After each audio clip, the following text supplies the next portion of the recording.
Queridos irmãos, bom dia, sejam bem-vindos a mais uma Escola Bíblica Dominical da PIBNE. A lição de hoje é a continuação da lição passada. No domingo passado nós estudamos Juízo e Condenação, parte 1. Hoje continuaremos com este estudo, parte 2. Antes de darmos início ao estudo, vamos orar. Misericordioso Deus, Pai amado, aqui estamos, Senhor, em Tua santa presença, com o objetivo, Deus, de aprender mais e mais da Tua santa palavra e Te louvar e fazer e levar a Tua palavra para todas as pessoas que não Te conhecem. Muito obrigada, meu Jesus, por Tu estar nos guardando, nos protegendo durante essa semana que se passou, Deus, e Te pedimos, Deus, que Tu, de uma maneira especial, esteja com os enfermos da Tua Santa Casa, Deus. Tantas pessoas estão doentes, tantos irmãos, uns em casa, acamados, outros internados, Deus. Tem misericórdia, toca de maneira poderosa em suas vidas, Deus.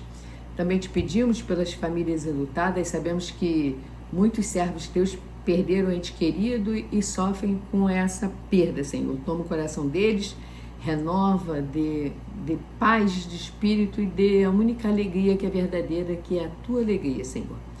Também Te pedimos, Deus, de uma maneira especial, que Tu toque nos nossos corações para que possamos aprender cada vez mais e mais de Ti e que entendamos a Tua vontade para nossas vidas através deste estudo. Muito obrigada, meu Jesus, por tudo. Amém. Bom, conforme eu falei, no estudo anterior, que ainda era o livro de Isaías, nós vimos a queda de diversos povos. Falamos sobre a queda da Babilônia, dos assírios, dos filisteus e dos moabitas. No que diz respeito à visão de Isaías, na verdade, ele retrata muito mais do que a queda daquele império. Por exemplo, quando ele fala sobre a queda da Babilônia, ele faz uma correlação da Babilônia com o mal. A Babilônia é uma cidade malvada, uma cidade ruim, assim como Jerusalém é considerada a cidade do Senhor. Então, quando Isaías descreve a queda da Babilônia, na verdade, ele está também descrevendo a queda de Satanás. É importante observar que muitos autores bíblicos, eles fazem uso de poesia para falar a palavra, para escrever. Muitos usam acrósticos e diversas outras coisas de literatura para escrever o texto bíblico. Por exemplo, 2 Reis 19:16 diz assim: inclina teus ouvidos, ó Senhor, e ouve. Abre os teus olhos, ó Senhor, e vê. Ouve as palavras com as quais Senaqueribe desafia o Deus vivo. Então a gente vê, ó Senhor, inclina os teus ouvidos. Assim, não que o Senhor precise necessariamente fazer assim para nos ouvir, ou que Ele precise abrir os seus olhos para poder nos ver. Não, isso aí é uma linguagem poética, Então, Isaías também faz uso desse tipo de texto, uma leitura poética, às vezes é mais fácil da gente ler. Bom, continuando. Hoje, na parte 2 do nosso estudo, falaremos sobre os capítulos Isaías de 17 até 23. E estes capítulos continuam nos mostrando a soberania de Deus sobre todos os povos. O nosso Deus, ele não legisla apenas sobre seu povo. Como naquela época, ele não legislava apenas sobre Jerusalém, que representava o povo de Deus. Hoje também, ele legisla sobre todos os povos. E nós vemos, nestes 2 estudos da semana passada e de hoje, que o Senhor, ele dá sequência a uma série de sentenças que ele proferiu e nos falou através de Isaías, sempre sobre os povos idólatras.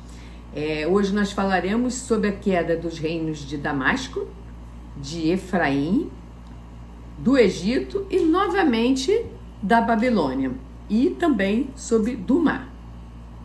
Continuando. Primeiro falaremos de uma maneira específica sobre a queda do reino de Damasco.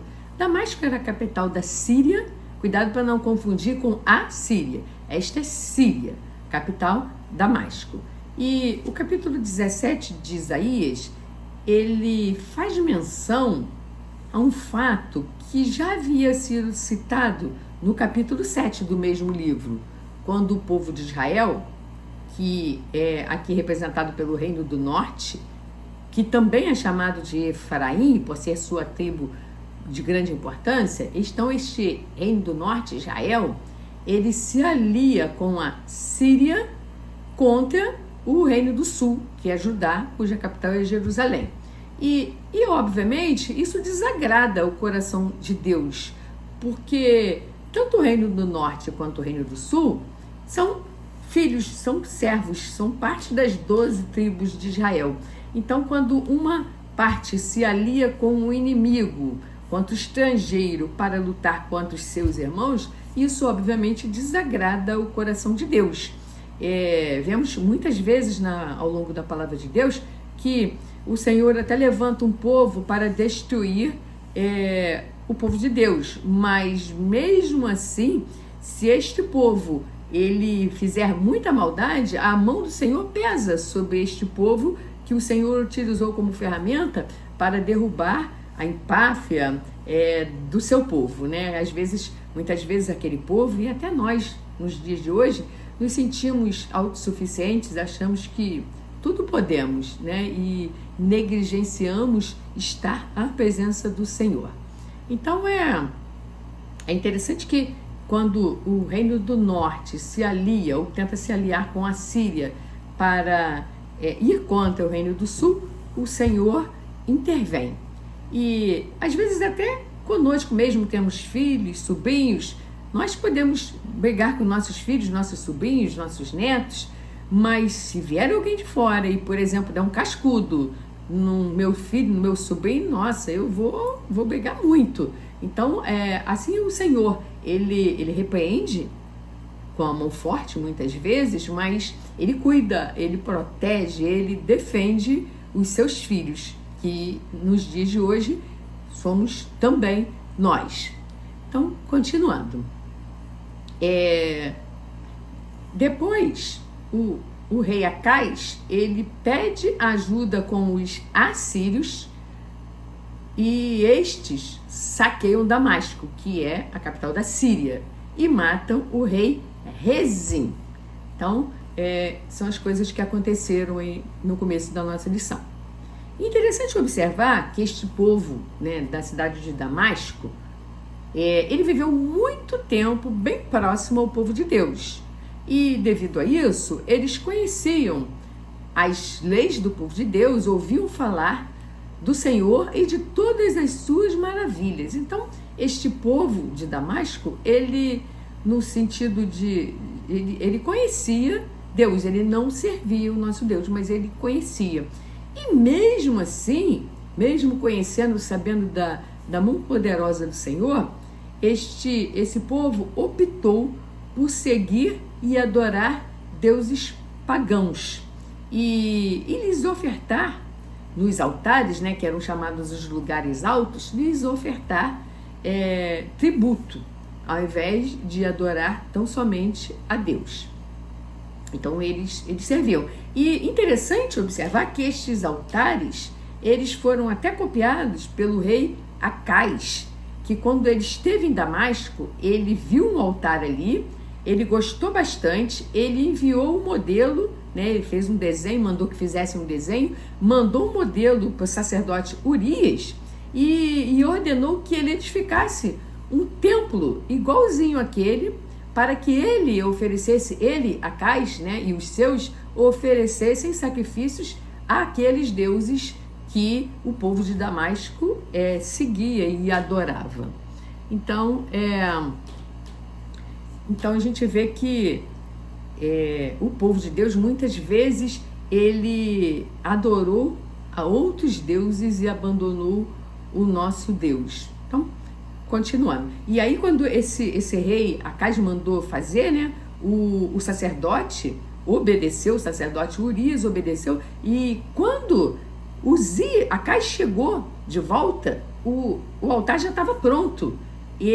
O rei olhou para o altar e aproximou-se dele e já começou a sacrificar aos deuses. Essa história está em 2 Reis, capítulo 16, quem quiser depois saber um pouco a mais. Então, falamos aqui sobre Damasco e como Damasco era a cidade de Damasco, eles adoravam a deuses e muitas vezes nós, né, representados aqui pelo rei, seguimos também, e nós enquanto seres humanos somos falhos, muitas vezes dedicamos nossas vidas com mais intensidade, por exemplo, ao emprego, ao dinheiro, a ganhar dinheiro, e a palavra de Deus é bem clara quanto a isso, que não podemos ter dois deuses, não podemos adorar a Deus e adorar ao dinheiro, que é Mamon. Então, no momento que a gente coloca o dinheiro, o emprego, a faculdade acima da nossa dedicação às coisas de Deus, de certa maneira estamos adorando a outra coisa que não ao nosso Deus. Continuando, Isaías agora, ele prediz a derrota do Egito. Vou ler alguns versículos do capítulo 19 de Isaías. Versículo 1. Eis que o Senhor vem cavalgando numa nuvem ligeira e entrará no Egito. E os ídolos do Egito estremecerão diante dele, e o coração dos egípcios se derreterá no meio deles, porque farei com que os egípcios se levantem contra os egípcios, quer dizer, entre eles mesmo guerra, e cada um pelejará contra o seu irmão, e cada um contra o seu próximo, cidade contra cidade, reino contra reino. Aí no versículo 5, continuando, lemos, que a gente vai continuar lendo que o Senhor, ele seca o rio Nilo. Bom, toda a economia do Egito, ela dependia do rio Nilo, porque no período da enchente, né, as águas transbordavam e alagavam aos arredores, e isso facilitava a agricultura, a pecuária, tudo que fosse necessário, que tivesse que ter água. E a gente estudava isso até em escola, né? A gente, quando criança, pelo menos eu me lembro que se estudava nos livros didáticos de história, assim, o Egito é uma dádiva do Nilo, ou seja, o Nilo era o deus, que os egípcios consideravam o rio um deus, e diziam que o Egito, eles eram uma dádiva do Nilo. E até, inclusive, lá no Êxodo, com aquelas pragas, quando o Senhor transforma as águas do rio Nilo em sangue, de uma certa maneira, ele estava mostrando àquele povo que o Deus que tomava conta do rio Nilo, que era o Deus Rapi, eu não sei a pronúncia correta, talvez esteja errada, esse Deus, ele não podia contra o Senhor dos Exércitos, porque o Senhor dos Exércitos ordenou e as águas foram transformadas em sangue. E os egípcios tentaram com o seu Deus, no caso o Deus Rapi, para que fosse desfeito isso, e não conseguiram. Aliás, cada uma das 10 pragas desafiava um dos deuses do Egito, porque o Egito tinha uma religião politeísta, eles seguiam a vários deuses. Então, quando aqui Isaías fala da derrota do Egito, logo no primeiro capítulo de Isaías 19, é falado sobre o rio Nilo, devido à tamanha importância do Nilo para o Egito. E Isaías, ele continua mostrando a desgraça, a fome, porque sem as águas do Nilo, né, que secaram, não tinha plantação, não tinha peixe, não tinha nada, então tinha fome. Olha Isaías 19, 8. E os pescadores gemerão e suspirarão todos os que lançam anzol ao rio, e os que estendem rede sobre as águas desfalecerão. Então Isaías está prevendo aqui a queda do Egito, que era uma grande potência, e mostrando que o rio Nilo secaria, que não teria mais água, que você vê a representação do anzol, mesmo uma pessoa querendo com um anzol pegar um peixe, não teria. Então, aí, essa é o que Isaías fala sobre o Egito. E nos versículos, ainda de Isaías 19, só que dos versículos 18 até 24, nós vemos que é revelado o propósito final do Senhor. O Senhor não fala assim, eu quero destruir o Egito só porque eu quero, porque eu estou com vontade. Não, não é. O Senhor não se agrada quando Ele precisa fazer com que voltemos à sua presença. Ele não se agrada, assim como nós não nos agradamos de colocar no filho de castigo. O Senhor não se agrada de nos repreender, mas é necessário. E aqui, nesses versículos que eu falei, de 18 até 24, nós vamos ver o propósito final do Senhor com isto que nós revelamos ainda agora, né, que é a seca do rio, etc e tal. E o Egito e a Assíria, eles eram povos idólatras. E é interessante que nesses versículos nós vamos ver que o Senhor diz que estes povos que eram idólatras, vai chegar um momento que eles vão servir ao Senhor. Vamos ler Isaías 19 a partir do versículo 18. Naquele tempo haverá 5 cidades na terra do Egito que falarão a língua de Canaã e farão juramento ao Senhor dos Exércitos. Então, está dizendo que 5 cidades do Egito servirão ao Senhor. Aí ele continua no 19. Naquele tempo, o Senhor terá um altar no meio da terra do Egito e uma coluna se erigerá ao Senhor. O Senhor se dará a conhecer ao Egito e os egípcios conhecerão o Senhor naquele dia e o adorarão com sacrifícios e ofertas e farão votos ao Senhor e os cumprirão. E ferirá o Senhor ao Egito, ferirá e o curará e converter-se-ão ao Senhor. Naquele dia, Israel será o terceiro com os egípcios e os assírios, uma bênção no meio da terra. Porque o Senhor dos Exércitos os abençoará, dizendo: bendito seja o Egito, meu povo, e a Síria, obra de minhas mãos, e Israel, a minha herança.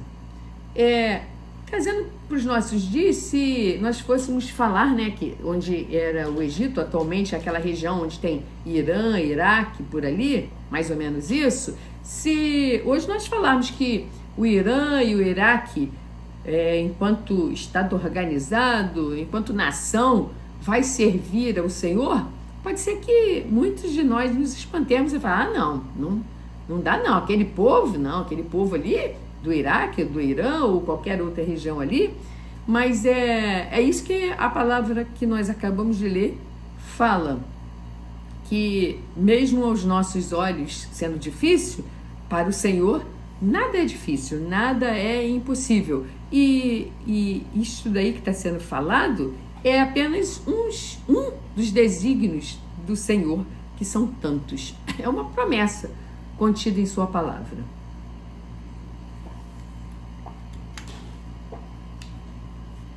Continuando. Agora nós falaremos sobre a profecia contra Dumá. Entre os estudiosos não há muito consenso, alguns acham, a maioria acha que sim, outros acham que não, mas a maioria acha que Dumá, na verdade, é Edom, é uma troca entre a ordem das letras, como um anagrama, assim dizendo. Então, essa profecia contra Dumá seria, então, uma profecia contra Edom. Quem é Edom? Que povo é esse? Edom, o povo edomita, são os descendentes de Esaú. Quem era Esaú? O irmão de Jacó, que nós sabemos a história de Esaú e Jacó. Então, Edom, né, é o local onde os edomitas, ou seja, os descendentes de Esaú, viviam. Este povo, os edomitas, eles eram inimigos do povo de Deus. Podemos ver isso, por exemplo, no Salmo 137, versículo 7, que eu vou ler. Quantos filhos de Edom, lembra-te, Senhor, do dia em que Jerusalém foi tomada, pois diziam: arrasem, arrasem Jerusalém até os seus alicerces. Então a gente vê aqui que eles, ao ver que Jerusalém estava sendo tomada, eles queriam que fosse tudo arrasado, que acabasse.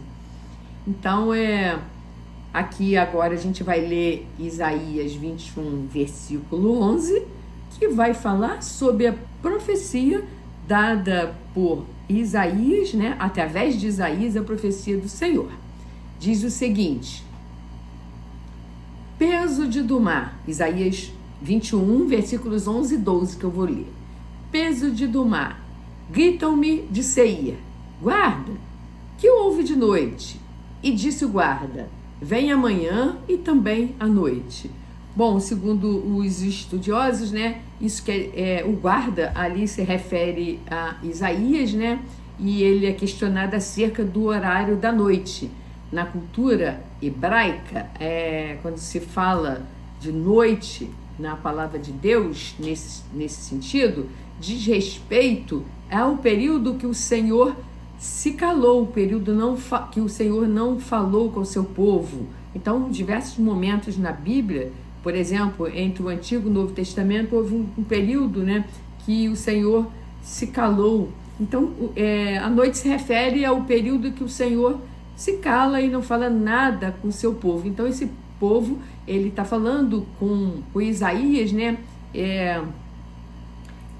por que o Senhor estava calado, na verdade, né? O que aconteceu, né? Por quê?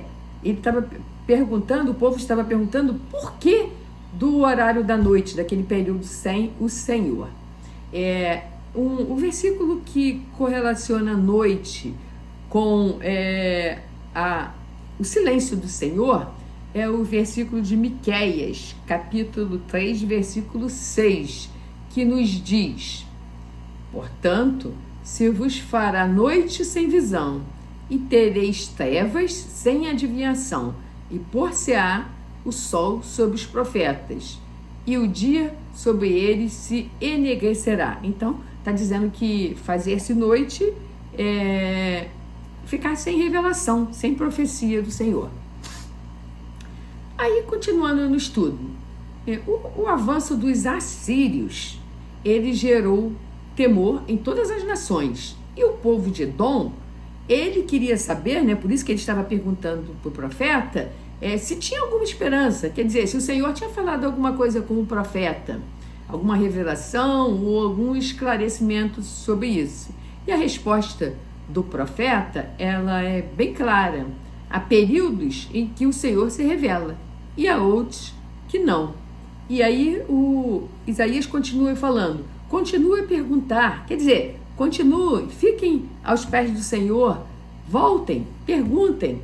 Então, nós vemos aqui o povo, né, ele perguntando ao profeta se tinha alguma esperança de sobreviver, né, àquele momento de tragédia. As visões que Isaías tinha, elas eram terríveis. E isso a gente lê no comecinho do capítulo 21 de Isaías, que olha o que Isaías fala: por isso os meus lombos estão cheios de angústia, dores se apoderam de mim como as dores daquela que dá à luz. Fiquei abatido quando ouvi e desanimado vendo isto. Então, o próprio Isaías, ele ficava abatido, triste, ao receber e ao ver aquilo que aconteceria com os povos, com os outros povos e com o povo de Deus também, que a gente vai falar sobre isso hoje ainda. Então, o Senhor não se agrada do momento de correção e os seus profetas também não se agradam, né? Por exemplo, quando a gente lembra lá de Moisés, quando estava carregando o povo de Deus através do deserto, Moisés muitas vezes se colocava perante o Senhor em defesa do povo de Deus, porque de uma certa maneira virou o povo de Moisés. Assim como o Isaías aqui, que a gente acabou de ler, ele ficava cheio de angústia, vendo aquilo tudo que ele estava vendo como uma profecia do Senhor, sabendo quão terrível seria isso quando acontecesse. Então, hoje, quando nós pregamos a palavra de Deus, muitos debocham dos cristãos, muitos falam que é bobeira, que isso nunca acontecerá, mas nós sabemos que aquilo que está falado no Apocalipse virá e será muito, mas muito pior do que isso aqui revelado em Isaías sobre aqueles reinos.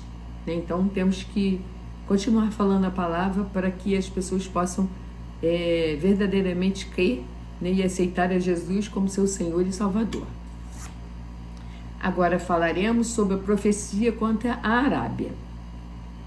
A sentença contra este povo, né, a Arábia, está no capítulo 21, nos versículos de 12 até 17. Esses versículos apontam para as caravanas dos mercadores árabes de Dedã, deixando a rota de comércio e se escondendo por causa da invasão assíria. Lembra que eu falei que estava todo mundo com medo da invasão dos assírios? Então, também mais um povo com medo. E aí, em exatamente um ano, o esplendor de Quedar, saudita, deixaria de existir e seus arqueiros famosos seriam reduzidos. Os árabes seriam fugitivos, correndo por suas vidas por causa da espada. Então, está falando aqui da profecia contra a Arábia e falando, né, dos árabes, que é o povo da Arábia. Então, mais uma profecia, né, falada através de Isaías, vinda do Senhor. Agora falaremos sobre a profecia contra Jerusalém, no capítulo 22. Vou ler alguns versículos, começando com o versículo 4. Portanto digo, desviai de minha vista e chorarei amargamente. Não vos canseis mais em consolar-me pela destruição da filha do meu povo. Porque dia de alvoroço e de atropelamento e de confusão é este da parte do Senhor, Deus dos exércitos, no vale da visão. Dia de derrubar o muro e de clamar aos montes. E ele tirou a coberta de Judá. E naquele dia olhaste para as armas da casa do bosque. Também contastes as casas de Jerusalém e derrubastes as casas para fortalecer os muros. E o Senhor, Deus dos exércitos, chamou naquele dia para chorar e prantear, para raspar a cabeça e cingir com cilício. Porém, eis aqui gozo e alegria. Matam-se bois, degolam-se ovelhas, come-se carnes, bebe-se vinhos. E disse, comamos e bebamos, porque amanhã morreremos. Certamente, com violência, te fará rolar como se faz rolar uma bola num país espaçoso. Ali morrerás e ali acabarão os carros da tua glória, ó opróbrio da casa do teu Senhor. Então, o Senhor, através de Isaías, vai falando o que aconteceria e manda que o povo se converta, né? Que adore, que vá para perto do Senhor, né? Que se ajoelhe, que tenha prantos. Não, o povo, ao contrário disso, vai fazer festa. Muitas vezes parece também, né? Com os nossos dias, enquanto nós pregamos e falamos, arrependei-vos já, muitas vezes o povo, não, só quer se divertir, passear, fazer festa, comer, beber. Não que essas coisas sejam erradas, se divertir, não é errado, comer, beber, viajar, por exemplo. A palavra de Deus fala que isso o Senhor nos deu, comer do fruto das nossas mãos, mas, mais uma vez falando, não podemos colocar isso acima da vontade do Senhor. E este povo, mesmo estando diante daquela fala, dizendo que tudo que aconteceria com eles, o povo de Jerusalém resolve festejar. Vamos festejar, já que a gente vai morrer, vamos fazer festa. E, obviamente, isso, né, entristeceu muito o coração de Deus. Então, enquanto o Senhor anunciava a sua sentença, o seu povo, o próprio povo de Deus, continuava bebendo e se alegrando, né? Que triste, né? Agora falaremos da destruição de Tiro. Isaías 23. Vou ler do 1 em diante, alguns versículos que eu separei. Peso de Tiro. Uivai, navios de Tarsis, porque está assolada, a ponto de não haver nela casa nenhuma, e de ninguém mais entrar nela. Desde a terra de Quitim lhes foi isto revelado. Como quando se ouvir as novas do Egito, assim haverá dores quando se ouvirem as novas de Tiro. É esta, porventura, a vossa cidade exultante, cuja origem é dos dias antigos, cujo pés a levaram para longe a peregrinar? Quer dizer, o Senhor falando, é essa a tua cidade? O Senhor dos Exércitos formou este desígnio para denegrir a soberba de toda a glória e envilecer os mais nobres da terra. Naquele dia, Tiro será posta em esquecimento por 70 anos, conforme os dias de um rei. Porém, no fim de 70 anos, Tiro cantará como uma prostituta. Então, nós vemos aqui o relato, né, da destruição de Tiro e vemos, né, que aquele povo se sentia, né, o mais especial, né? Eles achavam que eles eram fortes, que eles podiam tudo, né? Eles podiam tudo. Eles eram soberbos, conforme a palavra de Deus falou. Eles eram soberbos. Então, vemos que nestas outras cidades, nesses outros locais, cuja a derrota foi prevista no livro de Isaías, muitos desses já se concretizaram. A própria palavra de Deus, em outros livros, relata essas quedas. Então, temos que tomar isto como exemplo, que o dia do Senhor virá, né? Não sabemos quando, e a palavra de Deus diz que um será levado, outro será deixado. Haverão dois numa casa, um irá com o Senhor, o outro não.